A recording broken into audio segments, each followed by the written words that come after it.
Halo, aku Marisa Agustina dari kelompok 3. Nah, di video ini aku berperan sebagai moderator yang akan membawa dan menutup acara ini. Nah, di video ini kita akan menampilkan presentasi hasil dari mini riset dan rekayasa ide dari kelompok kami. Nah, tapi sebelum kita masuk ke pembahasan dari mini riset dan rekayasa ide, ada baiknya kita berkenalan dulu nih sama anggota-anggota yang ada di kelompok 3. Check this out.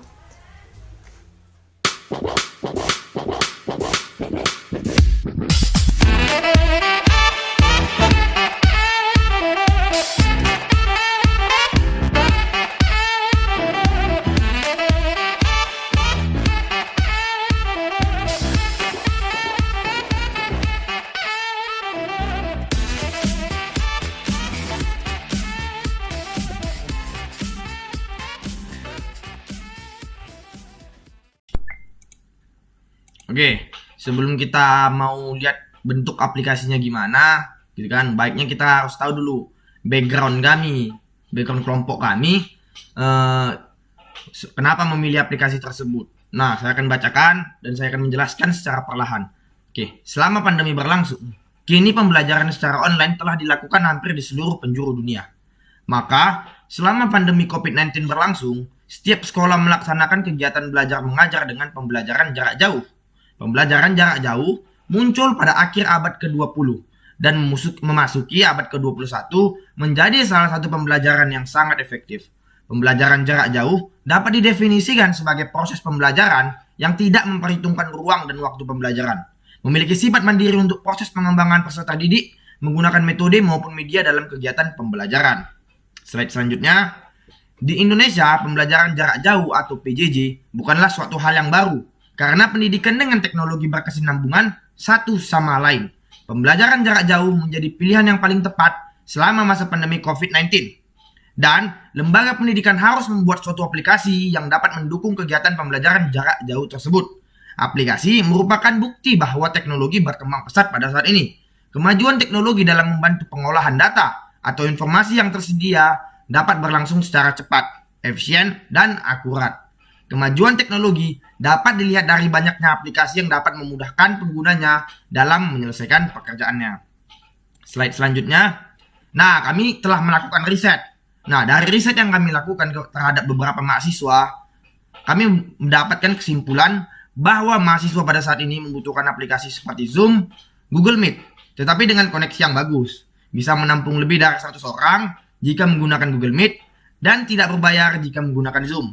Bahkan beberapa responden mengatakan bahwa seharusnya fitur Google Classroom dan Google Meet harus disatukan karena dapat mempermudah belajar mengajar. Nah, dari sini kita tahu bahwa masalah-masalah mahasiswa atau siswa sekarang itu kayak dia menggunakan Zoom, dia harus berbayar. Nah, mahasiswa kita tidak bisa membayarnya gitu. Kebanyakan mau gratisan.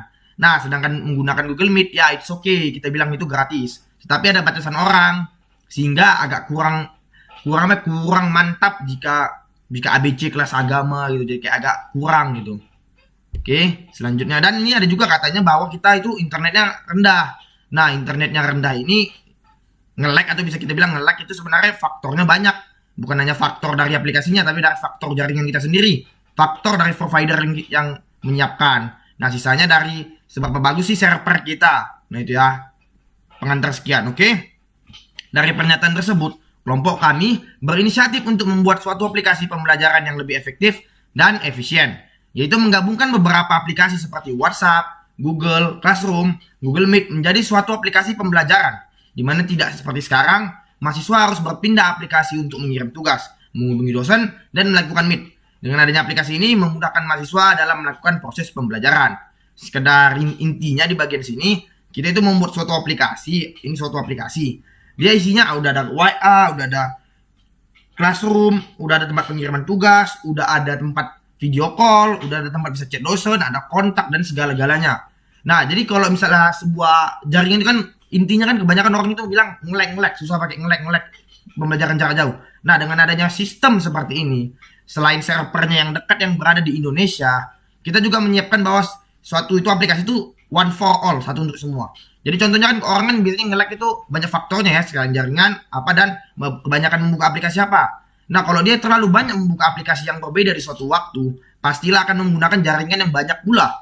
Nah, dengan kami membuat konsep seperti ini, konsep yang seperti ini menyatukan semuanya dalam satu, otomatis jaringan yang digunakan tidak akan nge-lag. Kami jamin tidak akan nge-lag. Karena yang dibuka, ya, bilanglah kita ngambil cuma 300 kilobyte per detik.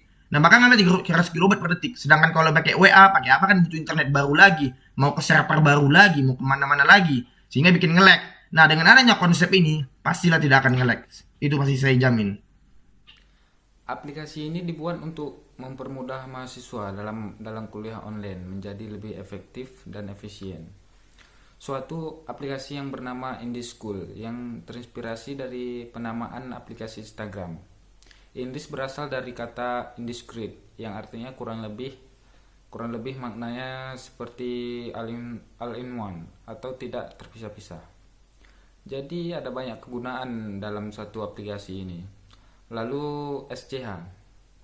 SCH itu dari kata school yang disingkat menjadi SCH. Selanjutnya di sini ada logo IndiSchool. Berikutnya login dengan menggunakan password dan kata sandi. Berikutnya kita ke main menu. Sudah main menu, di sini ada solution menu. Di sini tersedia meeting, phone system, event, team, dan assessment. Nah, selanjutnya itu kita membuat menu solution menu details group. Nah, jadi menu ini dibuat untuk membuat grup antar mahasiswa atau mahasiswa dengan dosen. Nah, total pengerjaannya ini menghabiskan biaya 25 juta rupiah dengan masa pengerjaan 1 hari. Nah, ada juga solution menu details chat. Nah, jadi kita membuat menu ini untuk mempermudah komunikasi melalui chat, baik itu antar mahasiswa atau mahasiswa dengan dosen atau dosen dengan dosen. Nah, untuk biayanya sendiri itu mencapai 24 juta rupiah dengan masa pengerjaan 1 hari. Nah, selanjutnya itu ada call menu. Nah, di call menu ini itu kita bisa melakukan panggilan baik itu antar mahasiswa atau antar dosen, atau kita juga bisa melakukan panggilan grup. Nah, caranya itu gampang. Kalian tinggal masuk ke menu calls. Nah, kalian tinggal klik tombol panggilan, atau kalian kalau mau untuk grup, kalian tinggal salin tautannya, kalian bagikan dan kalian klik mulai. Nah, panggilan akan langsung dimulai.